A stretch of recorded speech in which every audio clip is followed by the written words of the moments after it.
I think this is a really interesting time because, of course, the Fed matters, but I think the other major central banks are also facing many of the same questions and dilemmas almost that the Fed is.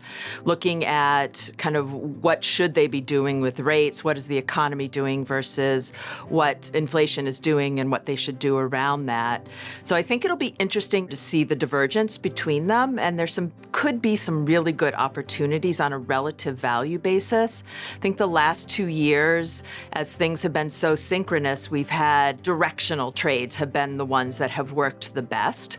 I think as central banks cut or stay on hold at different times, we could get some really good relative value opportunities among the different markets. I think the other interesting thing is that emerging market countries have been very credible in this cycle, and we've actually seen some of them start to cut already. So the prospect of higher yields and good capital gains going into next year also could make some of the smaller emerging market countries very attractive markets for rates.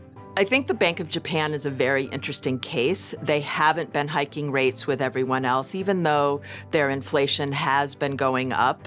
But since they've faced deflation for so many years, they're really making sure it's entrenched.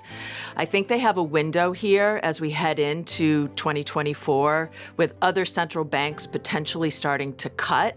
I think it would be a much harder environment for them to hike rates. So I think there's a window here that they could scrap yield curve control and hike rates. I think they probably want to use this opportunity to get off of the negative rates and at least get to zero. I think the market view and our view here is that they will move next year to both hike rates and scrap yield curve control. We've seen the market hyper-focused. The market reacts to any kind of comments out of the Bank of Japan and trying to anticipate when they might move or not move.